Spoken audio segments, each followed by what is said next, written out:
गरीब परिवार का किसान मजदूर का बेटा जाता है।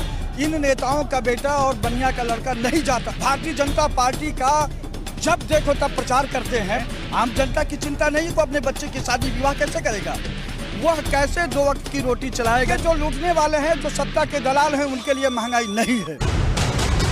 नमस्कार, मैं अजीत शाह और आप देख रहे हैं आप अभी तक। इस टाइम हम मौजूद हैं जंतर मंतर पर, जहां पर लोक समाज पार्टी धरना दे रहे हैं रोजगार को और महंगाई को लेकर, जिसमें जीएसटी, महंगाई, बेरोजगारी और निजीकरण को लेकर। सर, ये धरना क्यों कर रहे हैं आप? लोक समाज पार्टी महंगाई, बेरोजगारी, निजीकरण, ठेकेदारी और नई शिक्षा नीति के खिलाफ पर इस धरने के माध्यम से भारत सरकार को ज्ञापन दी है कि जो ये कदम आप संविधान विरोधी चला रहे हैं, इसको वापस लो। लेकिन निजीकरण तो वो कह रहे हैं हम इसलिए कर रहे हैं कि सारी चीज़ें सही हो रही हैं निजीकरण से और अच्छी सरकारी से अच्छी मिल रही हैं। देखिए, ऐसा है, निजीकरण के माध्यम से भारत सरकार, खास करके नरेंद्र मोदी की सरकार और जो कांग्रेस और अरविंद केजरीवाल, तीनों का गुप्त समझौता है। ये न्यू ईस्ट इंडिया कंपनी स्थापित कर चुके हैं। वो ब्रिटिश ईस्ट इंडिया कंपनी की तरह से इस देश को चलाना चाहते हैं। लोक समाज पार्टी इसका विरोध करती है और यह मांग करती है कि आप संविधान के हिसाब से इस देश को चलाओ। आपका कहना है कि समाजवादी पार्टी, बीजेपी, कांग्रेस और आम आदमी पार्टी तीनों एक ही साथ हैं, लेकिन कांग्रेस का कहना यह रहता है कि आम आदमी पार्टी बीजेपी की भी पार्टी है। देखिए, ऐसा है, वो कहने कुछ भी करें, जो कांग्रेस की पॉलिसी थी वही Bharatiya Janata party policy matter पर वही काम कर रही है और अरविंद केजरीवाल भी उसी मैटर पे काम कर रहे हैं। ठीक है, निजीकरण कांग्रेस ने अपना, नरसिंह राव ने नींव डाला, वाजपेयी ने शुरू किया, मनमोहन जारी रखे और नरेंद्र मोदी तो इसको सब समाप्त करना चाहते हैं। वही काम ये अरविंद केजरीवाल कर रहे हैं, जो कि ये चाहते हैं कि संविधान के हिसाब से लोगों की नौकरी ना लगे। एक ठेकेदारी के माध्यम से जो ब्रिटिश हुकूमत ईस्ट इंडिया कंपनी थी, सामंतवादी सोच की तरह देश को चलावे, उसी तरह से ये लोग चला रहे हैं।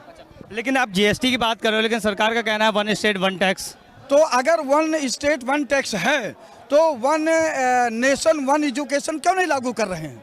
लेकिन दिल्ली की एजुकेशन केजरीवाल की बहुत बढ़िया बताई, जो न्यूयॉर्क टाइम ने छापी है परसों के पेपर में। न्यूयॉर्क टाइम में जो न्यूज छपा है वो कितना सच्चाई है वही जानते हैं। वो वाले कह रहे हैं पेड़ है। सुनो, बीजेपी वाले कह रहे हैं पेड़ है, मैं भी कह रहा हूँ पेड़ है। अगर अरविंद केजरीवाल, मनीष सिसोदिया कहते हैं कि नहीं ये पेड न्यूज़ नहीं है, अगर कोई क्रिमिनल ये कहता है कि नहीं ये चीज़ हम राजा हरिश्चंद्र हैं और कोई एविडेंस नहीं आता है, तो पुलिस के पास क्या विकल्प होती है? नार्को टेस्ट करावे। तो अरविंद केजरीवाल का नार्को टेस्ट करावे कि वो न्यूज़ पेड किए हैं कि नहीं किया, पता चल जाएगा। न्यूयॉर्क टाइम ने बोला है कि ये पेड नहीं थी, हमारी खुद की थी। वो न्यूयॉर्क टाइम जो क्यों कहेंगे जब वो पैसा लिए हैं और जब जांच चलेगा पता, वो कैसे कहेंगे? है और क्या वो कैसे कहेंगे? इनको तो न्यूयॉर्क टाइम को ये नहीं दिखाई पड़ा कि दिल्ली में जितने दिल्ली सरकार के अंतर्गत टीचर हैं, लेक्चरर हैं, प्रोफेसर हैं, वो सब गेस्ट के रूप में रखे गए हैं। किसी को पिछले 2015 से इनकी सरकार चल रही है, कुछ समय छोड़ करके 13 से, और बीच में राष्ट्रपति शासन था, तो इसको लेकर के इन्हीं की सरकार थी। तो इन्होंने आज तक किसी भी डिपार्टमेंट, चाहे कंपाउंडर हो, डॉक्टर हो, इंजीनियर हो या अपना टीचर हो, लेक्चरर हो, प्रोफेसर हो, किसी को इन्होंने रेगुलर अपॉइंटमेंट नहीं किया। सबको ठेके पर रखे हैं, सबको गेस्ट पे रखे। क्यों रखे हो भाई? आप उनको क्यों नहीं पक्का करते हो? और ये भी तो यूनिवर्सिटी के कई लेक्चरर, कई लोग मांगे ये धरने पे थे कि हमको पिछले 5-6 महीने से तनख्वाह नहीं मिल रहा है। यही दिल्ली मॉडल है। आपका कहना है कि महंगाई है, लेकिन कुछ लोग तो कहते हैं महंगाई नहीं है। देखिए, जो लूटने वाले हैं, जो सत्ता के दलाल हैं, उनके लिए महंगाई नहीं है। बाकी जो आम जनता है उनके लिए महंगाई ऐसा है कि जो कमाते हैं वही 2 वक्त की रोटी के लिए चला पाते हैं। इन देश के बेईमानों को नहीं पता है कि आम आदमी जो 8,000, 7,000, 10,000, 11,000, अधिक से अधिक 15,000 रुपया प्रतिमाह पाता है, वह कैसे 2 वक्त की रोटी चलाएगा? नंबर 1, उसको बच्चे हैं, पढ़ाई है, लिखाई है, शादी है, वो अपनी व्यवस्था कैसे करेगा? ये लोग तो अपनी शादी तो कई 100 करोड़ में करते हैं। आम जनता की चिंता नहीं को अपने बच्चे की शादी विवाह कैसे करेगा? अच्छा, रोजगार पे बात करें, जैसे आपने बेरोजगारी का बताया, तो मोदी जी ने अभी 2024 तक 10 लाख रोजगार देने का वादा किया है। 1 लाख भी ना दिया। देखो सुनो, नरेंद्र मोदी जो है इस देश में कई हजार हरामी लोग मरे होंगे तब ये एक नरेंद्र मोदी। प्रधानमंत्री हैं, थोड़ा गरिमा रखिए। बिल्कुल सही है, ये प्रधानमंत्री की गरिमा। देखिए आपको मैं बता दूं, नेहरू जी इस देश के प्रधानमंत्री थे। इंग्लैंड से एक रिपोर्टर आया था और उसने बाद में बात की है, बल्कि वो 1 मिनट में अपने चैनल कर लेके कर दिए। ये जो है अपना भारतीय जनता पार्टी का जब देखो तब प्रचार करते हैं। प्रधानमंत्री होकर के तुम भारतीय जनता पार्टी का क्यों प्रचार करोगे? उनके सम्मेलन में क्यों जाओगे? उनके जनसभा में क्यों करोगे? आप जो पैसा तो भारत सरकार का लगता है, जनता का लगता है, आप अपने पार्टी का प्रचार कर रहे हो। ये कौन से प्रधानमंत्री की गरिमा है?